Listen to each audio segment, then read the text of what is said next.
Boa tarde a todos. Tirar a máscara para facilitar a nossa comunicação. Mais uma vez, né, nossa live de sexta-feira, hoje dia 21 de agosto. Estou aqui com a nossa coordenadora da Unidade de Saúde da Família Veisópolis, a Márcia Orica dos Santos, a nossa intérprete Juliana, para que a gente possa, então, mais um dia apresentar o painel epidemiológico e falarmos um pouco, né, das orientações e informações com relação ao nosso processo do atendimento em função da pandemia, né, em função da nosso enfrentamento ao novo coronavírus. Então, a cada momento a gente traz, né, algumas questões que são demandas, né, da comunidade. Hoje, com a nossa coordenadora Márcia, a necessidade da gente explicar um pouquinho o funcionamento dos serviços na ponta, na unidade de saúde, né? E aí a gente também faz algumas considerações, né, em função desse momento que nós estamos passando. Como uma demanda, Márcia, a gente acaba também atendendo aí o que os usuários têm colocado como dúvida, né? E a gente tem algumas questões com relação a casos confirmados, né? A gente sabe que o caso confirmado, a gente faz a realização do teste, o paciente inicia o seu período de isolamento domiciliar, com o monitoramento das equipes, porém, nós temos essa orientação com relação ao cumprimento também do isolamento aos componentes da família. E o que tem nos colocado como dúvida é com relação à testagem dessas pessoas que são contatos em domicílio deste caso confirmado. Qual a orientação, como é que as equipes, né, hoje vêm fazendo este acompanhamento? Primeiro, boa tarde a todos. Então, Adriane, esse acompanhamento, como você mesmo disse, é o caso confirmado na família, os demais são isolados, né? Os demais que convivem na mesma casa. Se são assintomáticos, nesse primeiro momento não coleta o teste, enquanto assintomáticos. Claro que se dali uns dias, dali uma semana, talvez 2, 3 dias, venha a ter os sintomas, então ele vai ser testado, sim. Mas se permanecer até aquele paciente, o caso 1 sair do isolamento e ele permanecer assintomático, mais para frente, de acordo com o critério, demanda, né, a gente consegue fazer o teste rápido para ver se essa pessoa passou, né, pela doença, já tem a imunidade adquirida pelo contato com aquele familiar. E especificamente, né, a gente se coloca que, enquanto município, nós temos que seguir um regramento da própria Secretaria de Estado da Saúde, né, Márcia? Então, o que a gente coloca é com relação a atender a esses critérios da questão dos sintomas. E, ao mesmo tempo, também, Márcia, se você puder detalhar, como é que a gente orienta a população quando dá a realização do teste, né? Em vir atrás do resultado, como é que vocês estão informando o paciente nessa condição? Isso. Na verdade, né, a gente segue as normas do Estado, até mesmo do Ministério da Saúde, né? Pinhais acaba seguindo ali todo o que vem lá do Ministério da Saúde também. Pacientes que fez o teste, testou hoje na unidade de saúde, foi até a unidade, ele é orientado, ele preenche um termo, né, de isolamento, onde ele assina esse termo e se compromete a permanecer em isolamento por 14 dias. Então, é muito importante que esse paciente continue nesse isolamento, independente do que for, a não ser que mude o quadro dele, né? Se aquela queixa dele aumentar a falta de ar, alguns sintomas, mas quanto a isso a gente também consegue monitorar esse paciente. São feitas ligações, mensagem pelo WhatsApp diariamente, né, para esses pacientes. Finais de semana, inclusive sábado e domingo, tem uma equipe já montada para fazer esse contato, justamente para ver qual a situação clínica desse paciente. Já orienta ali, muitas vezes, se precisa procurar uma UPA. Esses pacientes também têm muita dúvida, às vezes, a respeito de atestado, medicação. Às vezes, online, ali a gente já consegue resolver cerca de uns 50% das dúvidas deles mesmo. E é importante que ele permaneça em casa, acho que foi essa a sua pergunta, para não sair, vir buscar o resultado, porque esse resultado também vai ser enviado primeiro, negativo ou positivo, a gente liga avisando tanto a unidade de saúde ou a própria secretaria, né? Foi dividido de acordo com cada resultado, né? Quem vai avisar, mas vai ser avisado tanto no negativo quanto no positivo. Às vezes acontece do paciente vir na porta da unidade buscar esse resultado, só que ele está em isolamento. E muitas vezes esse resultado é positivo, então ele está vindo, talvez, de ônibus ou mesmo de carro, ou passa por outra pessoa e pode estar transmitindo esse vírus. Então, é muito importante manter esse isolamento nesse prazo determinado, né, de acordo com o início dos sintomas, que são os 14 dias. Ok, só reforçando, né, que o isolamento se estende aos componentes da família. Em apresentando sintomas, podemos fazer a coleta também. Em não apresentando sintomas, a gente considera o assintomático. Posteriormente, a gente pode, então, fazer este outro teste, que é o teste rápido, para ver se teve contato com a doença. Então, é bem importante a gente só reforçar e separar essas questões. Uma demanda também que a gente tem necessário estar trazendo, né, Márcia, com relação ao acompanhamento dos pacientes, né, a gente fala de pandemia, mas o que representa as outras situações, pacientes crônicos, gestantes, criança na condição da puericultura, como é que a unidade se organizou e está atuando para atender este público que a gente entende ser necessário, né, este monitoramento também? Então, Adriane,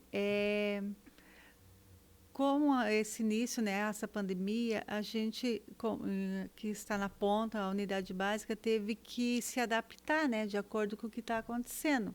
Então, a nossa demanda era um determinado tipo, era um acesso avançado, todos os dias as pessoas procuravam a unidade, né, eram atendidos de acordo com o que cada um precisava, né. Agora, a gente teve que se reinventar, né, digamos assim, para poder atender essa população.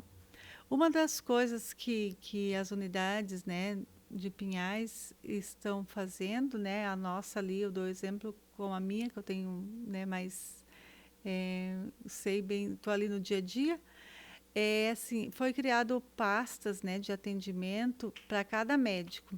Nessas pastas, foram deixados receitas médicas, resultado de exame, todos aqueles pacientes crônicos, hipertenso, diabético, que precisa de um acompanhamento, mas não é urgência, um acompanhamento já no decorrer, né, por causa da sua doença, é deixado nessas pastas, são avaliados pelos médicos, cada um com o seu médico da sua área, e ele avalia ali os resultados de exame, renova receitas, né, de medicamento controlado, de medicamento de uso contínuo. E quando ele avalia esses exames, ele diz se o paciente precisa vir presencialmente, né, no caso, passar por uma consulta, essa consulta já é pré-agendada. Tudo a gente faz pensando em não ter aquela aglomeração, né, que tinha antes muitas pessoas na unidade. Então, nesse ponto, eu acho que ajudou bastante a população. Não precisa ser o paciente, se for um paciente idoso, o filho pode vir trazer esses exames, né? E uma das coisas que precisa ficar bem claro é o acompanhamento de pré-natal. Esse tem que ser presencial.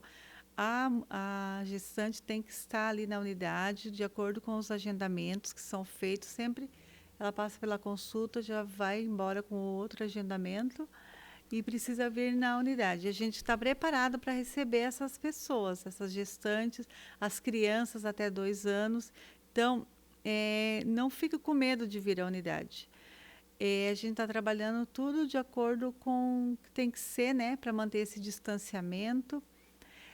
Pacientes suspeitos, né, de doença respiratória, de Covid, são atendidos para o lado de fora da unidade, numa tenda ao ar livre, onde nos dá bastante segurança que não vai passar para outras pessoas. Então, fique à vontade, principalmente gestante, não falte às consultas, né, que é muito importante que venha para esse acompanhamento. A gente sempre também. coloca, né, Márcia, porque assim, no primeiro momento, a gente precisou mesmo repensar todo esse Sim. processo. E a primeira orientação era não procure a unidade por qualquer sintomas, né? Até Isso. porque naquele momento a gente não tinha essa possibilidade da testagem e a gente fazia todo um processo de orientação. Mas a gente também tem a necessidade de trabalhar com essas outras demandas em Sim. função de um risco também que essas pessoas correm se não der continuidade ao seu tratamento, acompanhamento, né? Isso. É uma das coisas, né, que tem que pegar bem a gestante. Outra coisa, Adriana, é as vacinas. Isso. Porque, assim, você se previne, acha não vai na unidade com medo do corona, mas abre um leque de doenças que pode voltar a qualquer momento, né? Então, sarampo, né? Que está em alta, febre amarela, Uhum. tudo. Então, tem que cuidar muito bem quanto a isso. As vacinas de rotina continua normal na unidade. E assim, desde o início no portão ali, já tem servidores treinados, né? Esperando para orientar e dizer, né? Vai tomar vacina, tem que aguardar aqui, não entre. Se tem mais de 2, 3 pessoas dentro da unidade, já sabe que vai aguardar sentadinho ali fora ao ar livre para depois entrar. Então, peço para que as mães, né, principalmente de criança, que está em idade de vacina, no horário de fazer a vacina, que venha até a unidade para fazer. E isso a gente tem sempre reforçado, né? Até porque as metas hoje que nós temos das vacinas de rotina, nosso calendário vacinal, para as outras doenças, e tivemos recente aí o retorno do sarampo, né? Temos uma campanha até o dia 31 de agosto, a população de 20 a 59 anos, né? Importante, né? Voltar, né, procurar a unidade de saúde, então com essa segurança toda que a Márcia traz, e a gente sabe da necessidade também das equipes estar organizada, paramentada, com todo esse cuidado, porque o público que está exposto, né, que está nessa condição da linha de frente. Então, isso tudo foi sempre pensado nessa organização, nessa estrutura, né, para o atendimento, e a unidade de saúde, né, com relação às outras atividades, com esse cuidado, né? Então, tanto no acompanhamento quanto nas situações de procedimentos de rotina. E a grande maioria, né, que a gente tem buscado aí trabalhar com esse contato do WhatsApp, né, viabilizamos um contato em cada estrutura, em cada unidade de saúde, para que em algumas situações a gente tenha esse processo um pouco mais facilitado. Mas, ao mesmo tempo, a gente tem a demanda pontualmente de um atendimento, a necessidade de estar presente, como a Márcia bem traz, a gestante, até para a gente poder fazer toda essa evolução do bebê, né? E a gente vê assim, às vezes, eu fiquei com medo e acabei não indo, né? Então, hoje, o momento, né? E a gente está vivendo agora, né? Uma realidade para um período que se tende a ter essa diminuição, né? Algumas ações, algumas atividades, nós já estamos fazendo um processo de retomada. Fizemos na outra live essa fala com relação a alguns atendimentos especializados, que tivemos essa suspensão, né? Vamos aí retomando. Atendimento de odonto, hoje a gente está num atendimento de urgência, então alguns procedimentos a gente está discutindo, tem feito esse cuidado, porque a gente tem que trabalhar agora o que será o nosso novo normal, né? Isso... A gente sabe que são medidas, né, e ações um pouco diferenciadas do que vivíamos, né, antes da pandemia, mas reforçar, e bem traz a Márcia, no sentido de que algumas situações a gente não pode descuidar, né? E a questão hoje de outras doenças, né, que a gente possa ter, por conta também de todo um processo, né, o que representou o mundo hoje sem uma vacina do enfrentamento ao coronavírus, e a gente sabe aí as empresas, né, o Ministério da Saúde, a Secretaria de Estado aqui do Paraná também tem um apontamento para uma viabilidade, assim, que tiver a produção propriamente dessa vacina, né, da Covid. E isso também é o alento, né, no sentido de que a gente possa ter aí o quanto antes essa possibilidade, né, da vacina para a doença propriamente, né, para a Covid. A gente também sabe dos testes, né, hoje profissionais de saúde são o público que está, né, nessa prioridade, assim como quando tivermos a produção e, eventualmente, a disponibilidade da vacina, o próprio Ministério da Saúde já está fazendo essa discussão, né, do que representará este público prioritário. Vamos lembrar que na vacina da influenza, a gente tem alguns públicos prioritários e faremos, né, temos que cumprir conforme a determinação do Ministério da Saúde e também terá, né, que ter essa necessidade de definir o público mais com risco, um grupo de risco, o público mais vulnerável. Então, acho que sempre reforçar nesse contexto, né, Márcia, da importância dessa vacinação, as crianças gestantes, né? Isso. Que aí são públicos que a gente sempre tem que estar de olho, né? de olho. Outra coisa também, né? Os agentes comunitários de saúde continuam fazendo os acompanhamentos, muitas vezes por telefone, dependendo do caso. O que tiver que ir na casa, eles vão, só que nesse momento eles não estão entrando nas residências, né? Até por uma orientação mesmo do Ministério da Saúde. Isso. Porque é o mais seguro, tanto para a população quanto para o profissional, né? Para o servidor. Então, é uma coisa bem importante. Eles estão ali também todo o tempo na unidade, né? Ajudando na organização. Isso. Assim como... Até porque é importante a gente reforçar, né, que essa questão do trabalho do agente comunitário com a sua especificidade, o risco, né, a gente sempre fala, não é só em função do contato e claro, do profissional que está indo, e às vezes a gente tem esse receio, né? Ele está na unidade de saúde, então pode estar vindo trazer né, o vírus para nós. Então, a gente vai manter esse distanciamento, por isso dá orientação para não adentrar, né, não entrar na residência. Porém, claro, temos que dar continuidade à atividade principal, né? Com relação às orientações, alguma situação de busca ativa. Então, também será nessas condições aí de medidas, né? De proteção, de cuidados, tanto para o cidadão, né? Para o usuário, quanto para o nosso colaborador, mas seguindo aí todo um regramento, né? De Ministério da Saúde. Agora, eu vou apresentar, então, o painel epidemiológico. Lembrando que a gente traz um detalhamento, então, por bairros, né? Nosso bairro Veisópolis, sendo o bairro com maior população, a gente sempre tem como primeiro bairro que tem maior número de casos. Então, iniciamos com o bairro Veisópolis, nós temos 334 pacientes confirmados, 269 na condição de recuperados, com 19 óbitos. Depois nós vamos para o bairro Vargem Grande, são 233 pacientes confirmados, 194 na condição de recuperados e temos 4 óbitos.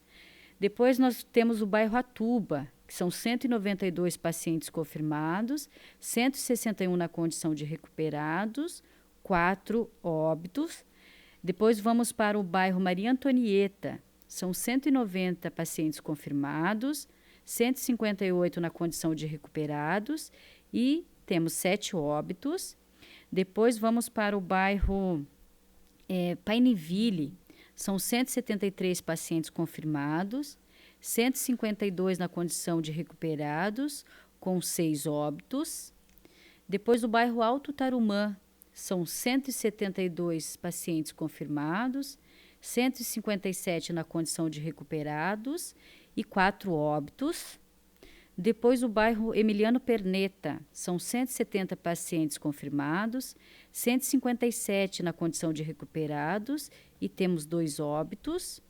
Depois o bairro Jardim Cláudia, são 158 pacientes confirmados, 119 na condição de recuperados e tivemos 4 óbitos.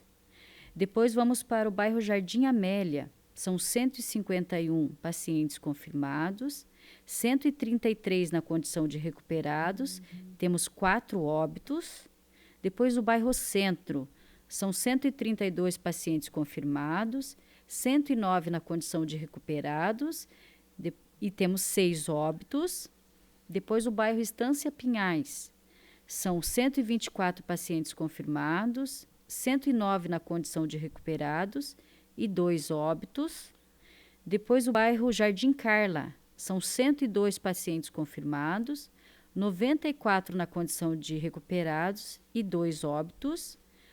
Aí o bairro Alphaville e Graciosa, que nós temos 39 pacientes confirmados, 37 na condição de recuperados e não tivemos óbitos.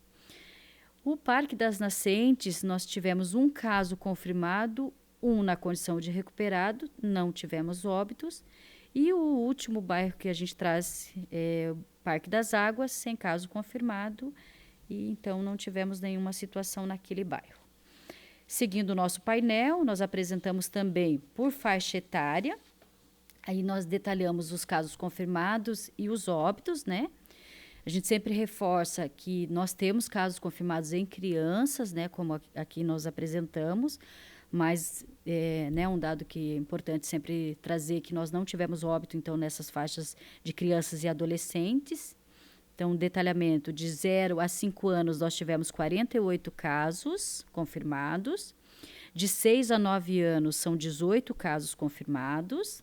De 10 a 19 anos, são 163 casos confirmados. Aí, esse público adulto, que vai do 20 aos 59 anos, é o que a gente tem muito casos, né? A nossa maior incidência de casos. Então, nós temos de 20 a 29 anos, 397 casos confirmados. De 30 a 39 anos, são 474 casos confirmados e já tivemos um registro de um óbito nesta faixa etária.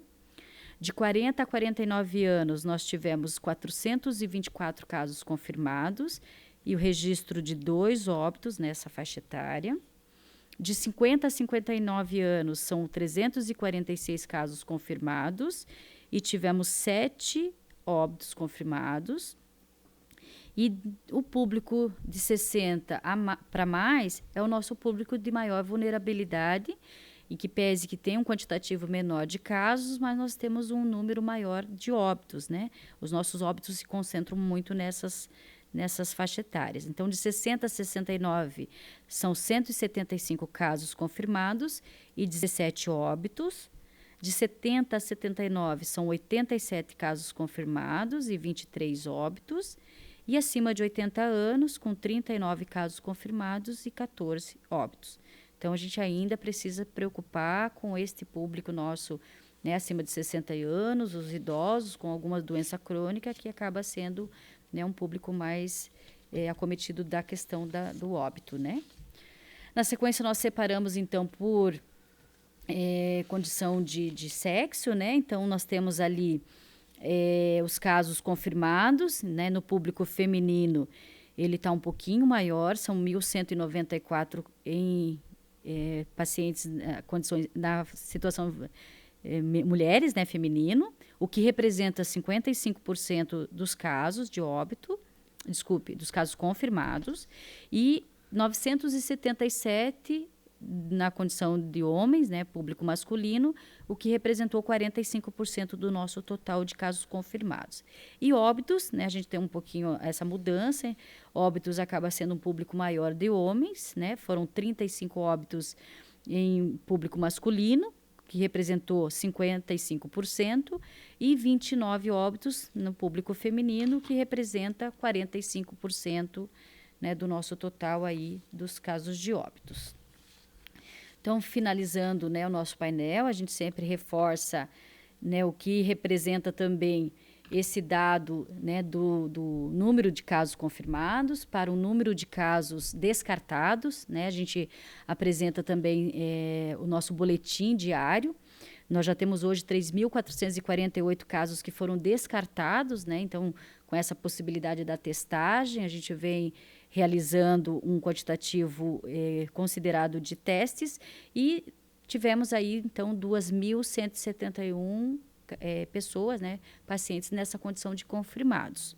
Desses 2.171, e que é um dado super importante, né, a nossa realidade hoje de pacientes recuperados, então vamos lembrar que passaram por aquele 14 dias na condição, né, de isolamento, ou até mesmo um ou outro caso que foi a internamento, mas que hoje já não tem mais os sintomas e está na condição de recuperados.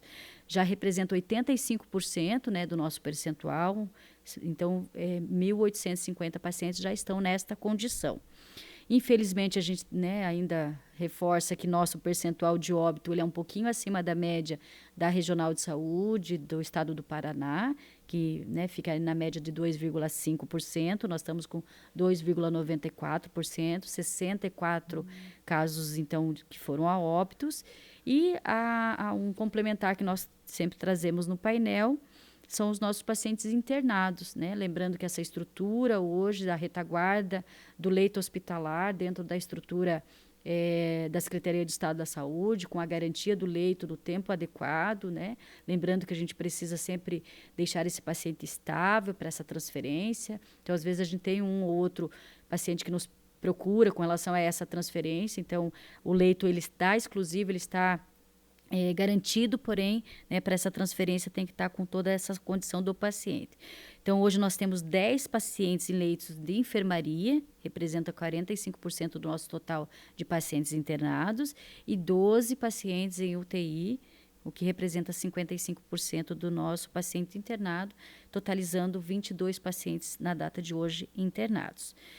A gente também, né, no boletim, nós trazemos esse detalhamento dos pacientes que aguardam resultado de exames, então, que ficam para nós na condição de suspeitos. São 217 no dia de hoje também, né, com essa necessidade que a gente tem de estar viabilizando essa testagem e garantindo, então, a realização, né, do acompanhamento. Lembrando que desde a coleta, né, dos primeiros sintomas, a gente já orienta esse isolamento, essa orientação com relação ao cumprimento do isolamento, por tudo aquilo que representa o risco da contaminação, né? Então, fechamos ali o nosso painel epidemiológico com relação aos dados de hoje, dessa sexta-feira. Só, né, quero trazer novamente a questão dos nossos contatos, como a Márcia bem traz, a importância desse WhatsApp, né, do contato junto à unidade de saúde, exatamente para que a gente também possa dar essa segurança, né, para o nosso usuário, tanto da condição do Covid, quanto da condição, né, das outras situações. Mantemos o nosso telefone de contato com relação às orientações e dúvidas, né, que as equipes possam ter. Temos, né, por um impedimento agora, legislação eleitoral, a gente não tem o nosso site, as informações abertas, então temos o link do coronavírus.pr.gov, desculpe, eu vou repetir, coronavírus.pr.gov.br, né, na condição de que é uma informação que a gente possa sempre estar atualizando e na condição, né, de dados da epidemia, né, o que representa as informações, a gente está sempre atualizando. Nossos canais da ouvidoria municipal, ouvidoria da saúde, para que a gente também possa trazer sempre as informações. Lembrando que a realidade hoje, né, tem um aceno de uma possibilidade aí até em função do processo muito próximo à capital, né, Curitiba com essa bandeira amarela desde essa semana. Algumas flexibilizações foram possíveis, né, a gente tem aí a retomada de algumas atividades, então a gente tem trabalhado com esses grupos a orientação das medidas preventivas, de todo um regramento para essa segurança. A gente tem que reforçar que ainda estamos no momento de pandemia, a população precisa ter essa consciência, né? Principalmente os grupos de risco, as pessoas que se enquadram na condição do grupo de risco. Até, né, na nossa live anterior, a gente trouxe a proposta e a discussão com relação à retomada das aulas, lembrando que essa é uma discussão que também, né, nós dependemos da Secretaria de Estado da Saúde, em conjunto com a Secretaria de Educação, para que a gente também possa pensar um processo seguro, e a gente também não vai fazer nenhuma situação que não tenha essa segurança, e isso para nós também, né, é uma necessidade de pensar as estruturas do município, das escolas públicas, assim como também estamos discutindo em conjunto com as escolas né, das estruturas privadas, né, em função também do que representa essa retomada. A orientação que a Vigilância em Saúde tem feito, né, com relação a um processo da fiscalização, muito mais. Hoje a gente trabalha em função das denúncias, né? Temos aí algumas situações de Ministério Público do Trabalho, então algumas demandas com relação a um cumprimento do empregador, então a vigilância tem feito todo um papel também de vistoria, de inspeção, a gente sempre reforça, né, a importância dessas medidas.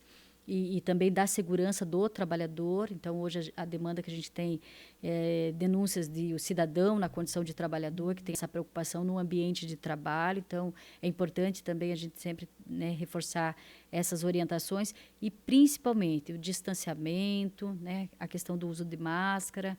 O comércio está aberto, mas a gente também tem que buscar sempre esta orientação, né? A gente sabe a necessidade de uma ou outra atividade, mas sair se for estritamente necessário, a questão dos serviços essenciais, aquilo tudo que representa, né, não poder parar, mas o que a gente também sempre orienta é essa conscientização da população. No momento de pandemia, até que se tenha, né, essa medicação, a vacina propriamente, né, ou na questão da doença, alguma medicação eficaz, a gente vai trabalhando com aquilo que está sendo um aceno e um cenário de possibilidades, né? Estamos trabalhando agora em conjunto com a Sociedade Brasileira de Infectologia, que está lançando o projeto Alertar, que é todo um monitoramento com relação até a questão de saturação, oximetria, né? Então, a gente fala da hipóxia silenciosa, né? E isso representa, né, um cuidado também no monitoramento, o que a gente possa estar buscando aí trabalhar com as equipes da atenção primária, integrado à nossa estrutura de UPA, né, unidade de pronto atendimento, até para que a gente possa pensar, né, em função de um protocolo que a própria Sociedade Brasileira de Infectologia tem trabalhado em algumas medicações que tem uma tendência, né, de reduzir o agravamento desta condição. Então, os técnicos, os profissionais médicos vão sempre trabalhar essa questão. E a gente, finalizando, né, Márcia, até a unidade de saúde também está preparada para esse atendimento de urgência, né, se for necessário. Se quiser fazer uma falinha com relação a essa estrutura, às vezes a gente fala assim, só procure a unidade de pronto atendimento. Em algumas situações, as unidades também dão esse suporte, né? Esse primeiro atendimento, né, uma porta de entrada, o paciente está com dor, amanheceu hoje com dor, procure a unidade básica, né, a unidade de saúde da família, para esse atendimento, tá? Não, às vezes, não precisa ir direto na UPA, né? Pode passar na unidade que é mais próximo da sua casa e consegue resolver. Temos também a estrutura do SAMU, né? Em muitas situações, ligue 192, para que a gente também possa viabilizar alguma orientação. Então, esse sempre é um processo de orientação. Então, como a gente vem trazendo todo momento em função da demanda da semana, né? Reforçar, né, e agradecer a equipe da comunicação, o Ricardo, o Anderson, né, a Sueli, o pessoal que nos dá todo esse suporte também, a Secretaria de Governo, né, na condição do Departamento de Comunicação, Mainardes, e as nossas coordenadoras de unidade, as nossas diretoras, né, que têm feito aí um trabalho para que a gente possa fazer o enfrentamento dentro das condições e, de certa forma, com esse aceno, né, do mês de setembro como uma possibilidade de redução dos casos, parece que vai nos aliviando um pouco, né, Márcia, em relação até a esse medo, esse receio que todos nós tivemos, trabalhador da linha de frente principalmente, né? Tivemos poucos servidores, né, na condição de casos confirmados e servidores que, né, passaram aí por uma condição mais tranquila também. Então, isso é um alento, né, daquilo tudo que representava o risco, o receio. E a gente sabe da necessidade de, né, de estar fazendo aí a retomada com consciência, pensar, né, na nossa saúde né, física nesse momento, com relação às medidas preventivas, e trabalhar a nossa saúde mental, né? Sabemos também o quanto desafiador será essa área de saúde mental pós-pandemia, né? Para todas as frentes. Então, no dia de hoje, né, agradecer a presença da Márcia, pedir, né, a Deus que nos dê essa serenidade ainda para ir tocando e agradecer mais um momento e obrigada e uma boa tarde a todos. Boa tarde.